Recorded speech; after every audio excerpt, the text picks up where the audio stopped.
Autre capsule maintenant sur l'utilisation de Microsoft Word Online.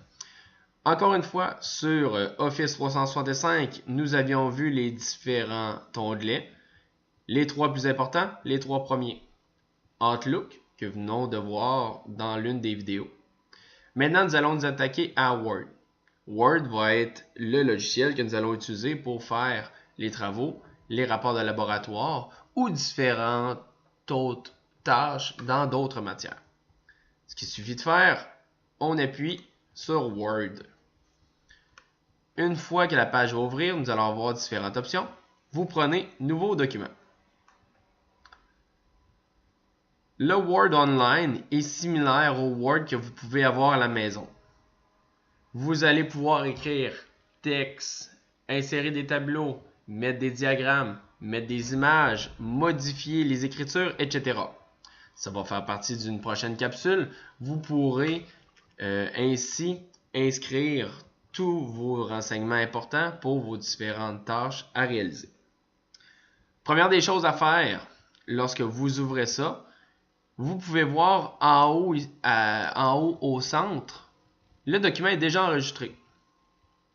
Première chose à faire en ouvrant un document, vous modifiez le titre. Ce que j'ai fait, j'ai appuyé sur Document. Je vais l'appeler Capsule Word parce que c'est ce que je suis en train de réaliser. Une fois que c'est fait, on clique à côté et le titre est modifié. Vous pouvez voir en haut de l'écran, le titre s'est modifié automatiquement. Il est devenu Document 1 et a passé à Capsule Word. Rendu ici, vous pouvez écrire, vous pourrez faire le texte que vous voulez, vous pourrez modifier de la manière qu'il vous tente. Nous allons voir les différentes options de Word Online plus tard. Ce qu'il me suffit de faire, j'ai réalisé le changement de mon titre. Souvent, on va travailler en équipe. Dans Partager, lorsque vous appuyez sur Partager, vous allez avoir l'option de le partager à quelqu'un. Le titre le dit. Dans le partage, il suffit d'entrer le nom ou une adresse courriel.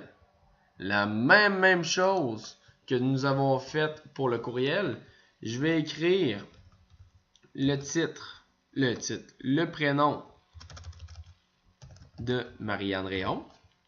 Je trouve aucun résultat. Ce qu'il faut que je fasse, j'écris son adresse courriel. Réaume M 6 à commercial csnavigateur.qc.ca ou je peux aller également sélectionner Marianne Réaume. De cette manière-là, Marianne aura accès à mon document. Autre option importante avant d'enregistrer, vous devez choisir la fonction que vous voulez. La fonction, elle se retrouve ici. Ce que j'ai fait, j'ai appuyé et vous avez les différentes options. C'est-à-dire, tout le monde, toutes les personnes à qui nous allons le partager peuvent accéder aux éléments. Aucune connexion est accessible. Les personnes au sein de votre organisation, donc le lien peut être partagé, etc.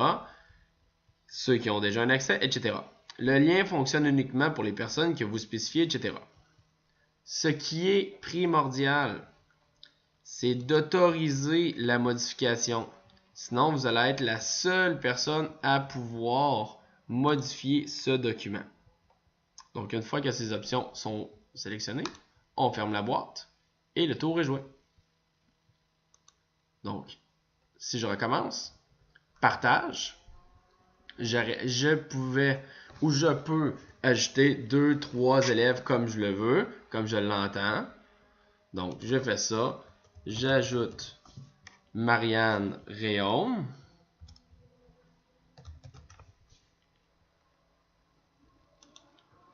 Comme ceci. Je peux ajouter une autre personne. Je peux envoyer un message. J'ai modifié mes options et je fais envoyer. Et voilà, le tour est joué. Vous pourrez le partager à vos coéquipiers ainsi qu'à vos enseignants.